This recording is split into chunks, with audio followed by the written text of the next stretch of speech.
నమస్తే, welcome to CVR. జై జగన్నాథ్ నినాదాలతో ఒడిశాలోని పూరి జగన్నాథ రథయాత్ర అత్యంత వైభవంగా కొనసాగుతుంది. మరి శ్రీ జగన్నాథుడు, బలభద్రుడు, సుభద్రాదేవి ప్రత్యేక రథాలపై అయితే గుండిచా ఆలయానికి పయనమవుతుండగా లక్షలాది మంది భక్తులు రథాలను లాగుతూ తమ భక్తిని చాటుకుంటున్నారు. మరి ప్రతి ఏడాది కొత్త రథాల నిర్మాణం, భక్తి ముందు అందరూ సమానులనే సందేశాన్ని కూడా అందించే ఈ మహోత్సవం విశిష్టత ఏంటి ఇప్పుడు తెలుసుకుందాం. పూరి జగన్నాథ రథయాత్ర 2026 అంటే ఒడిశాలోని పూరిలో వైభవంగా అయితే ఈ జగన్నాథ రథయాత్ర ప్రారంభమైందనమాట. ఇందులో హిందూ పంచాంగం ప్రకారం చూసుకున్నట్లయితే ఆషాఢ శుక్ల ద్వితీయ నాడైతే ఈ ఈ రథోత్సవం ప్రారంభమవుతుంది. ఇక ఈ జగన్నాథుడు, బలభద్రుడు అలాగే సుభద్రాదేవి రథాలపై అయితే ప్రధానంగా ఊరేగింపు అయితే జరుగుతుందని కూడా చెప్పాలి. ఇక ప్రపంచంలోనే అత్యంత పురాతన వైభవోపేత రథోత్సవాల్లో అయితే ఇది ఒకటిగా కూడా చెప్తారనమాట. ఇక లక్షలాది మంది భక్తుల సమక్షంలో కూడా ఘనంగా నిర్వహించే మహోత్సవం ఇది అని కూడా మనం చెప్పొచ్చు. అంటే ఒడిశాలోని పూరిలో వైభవంగా అయితే జగన్నాథ రథయాత్ర ప్రారంభమైంది. ఇక్కడ చూసుకున్నట్లయితే మూడు రథాల ప్రత్యేకతలు అంటే చూస్తున్నారు కదా, మనం ఇక్కడ స్క్రీన్లో చూసినట్లు మూడు రథాలపైన ముగ్గురిని ఊరేగింపుగా అయితే తీసుకొస్తారు. ఇందులో ప్రధానంగా జగన్నాథుడు నంది ఘోష రథం అంటే 16 చక్రాల దానిపైన జగన్నాథుడు ఊరేగిస్తారనమాట. అలాగే బలభద్రుడు తాళధ్వజ రథం పైన 14 చక్రాలు ఉంటుంది. అలాగే సుభద్రాదేవిని దల్వదలన రథం అంటే దీనికి 12 చక్రాలు ఉంటుందన్నమాట. అలా ప్రతి సంవత్సరం అయితే కొత్త చెక్కలతోనే రథాలు నిర్మిస్తారు. అంటే ఈ రథాలని ప్రతి సంవత్సరం కూడా మారుస్తూనే ఉంటారనమాట. ఒకే రథాలపైన మాత్రం తీసుకుపోరు. ఏ ఏడాదికి ఆ ఏడాది అంటే ప్రతి సంవత్సరం కూడా కొత్తగా చెక్కతోని రథాలు నిర్మిస్తారు. అలాగే వేలాది మంది సాంప్రదాయ శిల్పులు వాళ్ళ చేత అయితే ప్రత్యేకంగా ఈ రథాలను తయారు చేయిస్తారని కూడా స్పష్టంగా తెలుస్తుంది. మరి గత ఏడాది రథాలను తిరిగి ఉపయోగించారంటే పూర్వం అంటే లాస్ట్ ఇయర్లో చేసిన రథాన్ని అయితే మళ్ళీ ఇప్పుడు దాన్ని ఉపయోగించరు అనమాట. మళ్ళీ కొత్త చెక్కలతోని ప్రధానంగా దాన్ని తయారు చేస్తారనమాట. రథాన్ని తయారు చేసి ఈ మూడు అంటే జగన్నాథుడు, అలాగే బలభద్రుడు, సుభద్రదేవి వీరిని ఈ మూడు రథాలపైన ఊరేగింపుగా తీసుకొస్తారని కూడా మనం ప్రధానంగా చెప్పుకోవచ్చు. యాత్ర ఎలా సాగుతుంది అంటే ఈ జగన్నాథ ఆలయం నుంచి గుండిచా ఆలయానికి రథయాత్ర అయితే కొనసాగుతుంది. అంటే ఈ మూడు రథాలపైన ముగ్గురిని అయితే తీసుకొని ఊరేగింపుగా రథయాత్ర చేస్తారని కూడా మనం చెప్పొచ్చు. ఇక సుమారుగా మూడు కిలోమీటర్ల దూరం అయితే ప్రయాణిస్తారు. అంటే ఈ రథాలను 3 కిలోమీటర్ల దూరం ప్రయాణం అయితే చేస్తారంటే కొనసాగిస్తారు. రథాన్ని లాగుతారు. అలాగే గుండిచా ఆలయంలో స్వామివారు 7 రోజుల పాటు అయితే కొలువు తీరుతారు. అంటే ఇక్కడ ప్రధానంగా ఏంటంటే ఇక్కడ చూసుకున్నట్లయితే సుమారుగా 3 కిలోమీటర్ల దూరం ప్రయాణం చేస్తారు. అలాగే గుండిచా ఆలయంలో అయితే ముఖ్యంగా ఈ స్వామివారు అనేది 7 రోజుల పాటు అక్కడే కొలువు తీరుతారు. అంటే అక్కడే ఉంచుతారనమాట. ఆ తర్వాత అనంతరం జరిగే తిరుగు ప్రయాణాన్ని బహుడా యాత్ర అంటారు. అంటే 7 రోజుల తర్వాత మళ్ళీ తిరుగు ప్రయాణం అవుతాడు. అంటే స్వామివారిని మళ్ళీ తిరిగి తీసుకెళ్తారు. అంటే అక్కడ తిరుగు ప్రయాణాన్ని ఏమంటే బహుడా యాత్ర అని కూడా పిలుస్తారనమాట. ఇందులో తిరుగు యాత్ర తర్వాత జరిగే సునాబేషలో బంగారు ఆభరణాలతో దర్శనం ఉంటుంది. అంటే ఈ ఊరేగింపుగా తీసుకెళ్లి రథయాత్ర తర్వాత 7 రోజులు అక్కడ ఉంచుతారు. ఆ తర్వాత తిరుగు ప్రయాణాన్ని బహుడా యాత్ర అంటారు. ఈ బహుడా యాత్ర అంటే తర్వాత జరిగే సునాబేషలో అయితే బంగారు ఆభరణాలతో ప్రత్యేకమైన దర్శనం ఉంటుందని కూడా మనం చెప్పొచ్చు.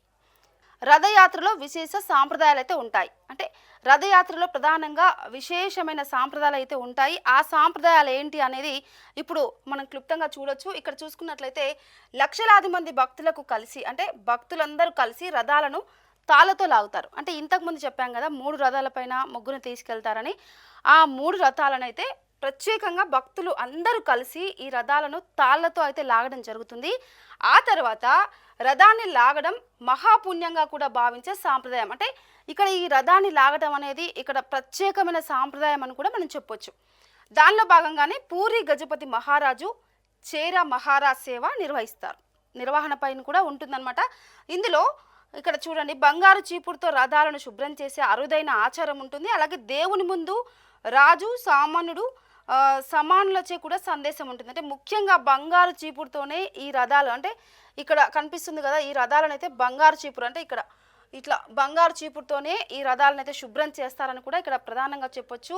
ఇక్కడ ముఖ్యమైన సాంప్రదాయం ఏంటంటే ఇందులో చూసినట్లయితే లక్షలాది మంది భక్తులు ఈ రథాన్ని లాగడం మహాపుణ్యంగా అయితే వాళ్ళు భావిస్తారని కూడా చెప్పొచ్చు. రథయాత్ర ఆధ్యాత్మిక ప్రాముఖ్యత అంటే రథయాత్రలో ఆధ్యాత్మిక ప్రాముఖ్యత అయితే సంతరించుకుంటుందని చెప్పాలి. ఇక్కడ ప్రాముఖ్యత ఏంటంటే ఆలయానికి రాలేని భక్తులకు స్వామివారు స్వయంగా దర్శనమిస్తారు. అంటే ఆలయానికి రాకుండా అంటే కొందరికి ఏంటంటే ఆలయం లోపలికి రావాలంటే కొందరికి కుదరదు. అలాంటి వాళ్ళకు ఈ స్వామివారు ఏంటంటే డైరెక్ట్‌గా దర్శనమిస్తారు. అంటే మనకి రథయాత్రలో భాగంగా ప్రతి ఒక్కరు కూడా స్వామివారిని చూసే అవకాశం అయితే మనకు లభిస్తుందని మనకి చెప్పాలి. ఇక జగన్నాథుడు ప్రజల వద్దకు వచ్చే దైవంగా భక్తుల విశ్వాసం. అంటే జగన్నాథుడే మా దగ్గరికి వస్తాడు అని ఇక్కడ భక్తులకైతే చాలా విన్యాసం అయితే ఉంటుంది. ఇందులో ముఖ్యంగా అంటే ఈ విశ్వాసంతో అంటే కులమత అలాగే వర్ణ హోద భేదాలకు కూడా అతీతమైన మహోత్సవం. అంటే ఇక్కడ ఎలాంటి కుల మత వర్ణ అంటే భేదాలు ఎలాంటివి ఉన్నవని కూడా మనం చెప్పుకోవాలి. ఇక భక్తి సేవ సమానత్వానికి ప్రతీకగా అయితే ఈ రథయాత్రను కొనసాగిస్తారు.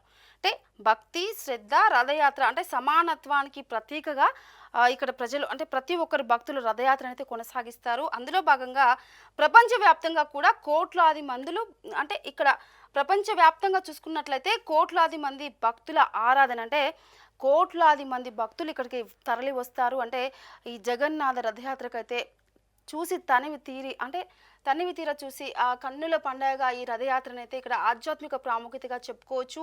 ఇక ఆలయానికి ప్రతి ఒక్క భక్తులు ఇక్కడికి ప్రధానంగా స్వామివారిని స్వయం దర్శనం చేసుకోవడానికి వస్తారు. అలాగే ఈ రథాలను లాగటం వల్ల వాళ్ళకి ఏంటంటే భక్తుల విశ్వాసం ఏంటంటే జగన్నాథుడు ప్రజల వద్దకే వచ్చే అవకాశం అంటే మనకి దైవంగా భక్తుల విశ్వాసం అయితే ఉంటుంది. అలాగే కులమత వర్ణ హోద భేదాలకైతే ఇక్కడ ఈ రథయాత్రకైతే సంబంధమే లేదు. అన్ని కులాల వారు కూడా ఇక్కడ చేరుకోవచ్చు, స్వామివారిని నేరుగా దర్శనం చేసుకోవచ్చు అని కూడా దీనికి ప్రధానంగా ప్రాముఖ్యత అని చెప్పాలని. జగన్నాథ రథయాత్ర విశిష్టత.